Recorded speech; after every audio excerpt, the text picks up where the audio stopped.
It all started on a chilly October night. Jake and his friends, Ethan, Emily, and Max, had gathered in Jake's basement, scrolling through horror forums when Emily brought up the legend of Slenderman. "You guys ever heard of the Slenderman challenge?" she asked, her eyes glinting with excitement. "They say if you go deep enough in the Blackwood Forest at midnight and call his name 3 times, he appears." Max scoffed. "Come on, that's just another dumb internet legend." But Jake, always the thrill-seeker, grinned. Only one way to find out. Armed with a camera, flashlights, and their nerves of steel, or so they thought, they ventured into Blackwood Forest. The wind rustled the branches, and the farther they walked, the quieter the world became. No chirping birds, no distant traffic, just eerie, suffocating silence. Emily's voice was barely a whisper. "Do we really want to do this?" "We're already here," Jake muttered. He turned to the camera and smirked. "All right, Slenderman, if you're real, show yourself." For a few moments, nothing happened. Max laughed, about to make a joke when the flashlight flickered. Then, the first sign of faint static noise from their recorder. "Guys," Ethan's voice wavered. "You hear that?" Before anyone could respond, a tall, faceless figure emerged from the darkness, standing unnaturally still among the trees. The moment Jake's eyes met its featureless face, a crushing weight pressed against his chest. The figure twitched, and suddenly, without moving, it was closer. Emily gasped. "Run!" Panic surged through them. They bolted in different directions, branches scratching their faces as static roared in their ears. Jake ran blindly, heart pounding. When he finally stopped, breathless, he was alone. He looked back. Nothing, just dark, endless trees. But then he saw it. Emily's camera lay on the forest floor. He picked it up with trembling hands and rewound the footage. His stomach dropped. At the very end of the video, just behind him, Slenderman stood mere inches away, his faceless head looming over Jake.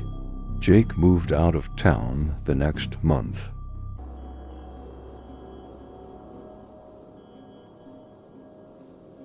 Curiosity killed the cat. But for Ethan, it did something far worse. Since he was 10, Ethan had always been fascinated by the internet's darkest corners. Creepy stories, hidden forums, he craved the adrenaline of the unknown. So when he stumbled across a cryptic subreddit warning about the Watchers, he knew he had to dig deeper. It started as a harmless rabbit hole. The deeper he went, the more bizarre the messages became, references to a hidden room beyond the internet, a place where the unseen can see you. Then, one night, he found it. A simple black screen with a single line of text. "Do you want to see something real?" A link appeared. Against every instinct, he clicked. His screen flickered, then a live video feed popped up. A dimly lit basement. A single chair in the center. A person was tied to it. Ethan's breath caught. The figure twitched, as if sensing him. A new message popped up. "You shouldn't be here." Then everything went black. His laptop shut down.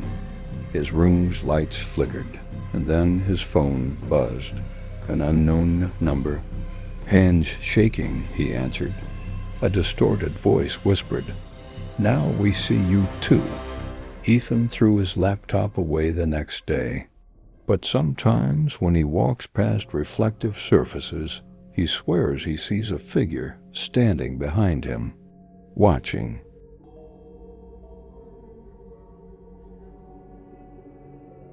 Maya was a college student known for her love of urban exploration.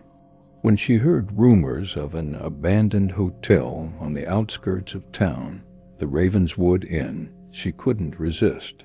The hotel had been closed for decades after several guests mysteriously disappeared. She convinced her friends, Lucas and Sarah, to join her. Armed with flashlights and a GoPro, they snuck in one foggy evening. The lobby was covered in dust and decay, yet strangely, the reception bell looked polished. As they explored, the atmosphere grew colder, the walls seeming to breathe with them. On the third floor, they found room 313, a door slightly ajar. Inside, the air was thick, suffocating. Maya felt an unnatural pull to step inside.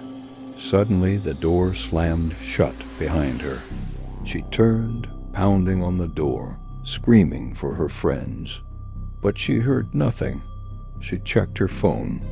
No signal. The room began to change, walls shifting, the floor stretching endlessly. Shadows crept along the edges, whispering in a language she couldn't understand. When Lucas and Sarah finally pried the door open, the room was empty. Maya was gone. All that remained was her GoPro on the dusty floor. The footage?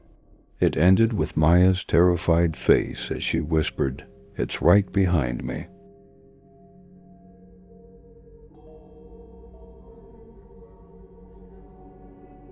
Dylan always hated mirrors, not because he was superstitious, but because he felt like they watched him.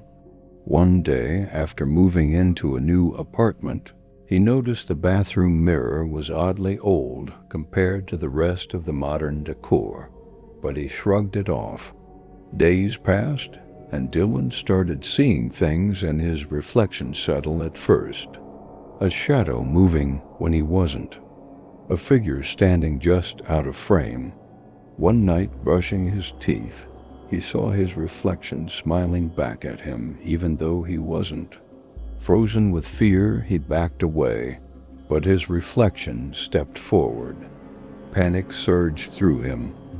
He grabbed a blanket and covered the mirror, heart racing. The next morning, the blanket was gone, the mirror spotless.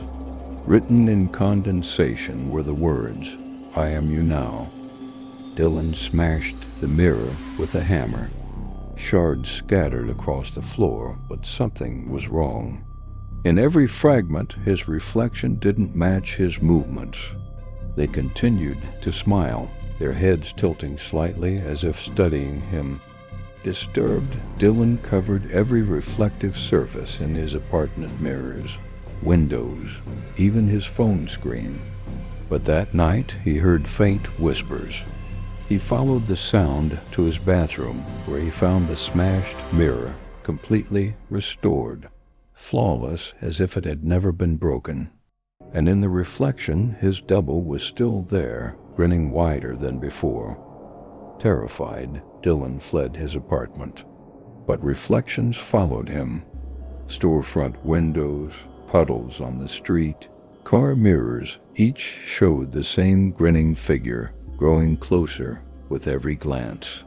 Now, Dylan lives without mirrors, but sometimes just before he falls asleep, he feels eyes watching him from the dark corners of his room, and he knows it's still there,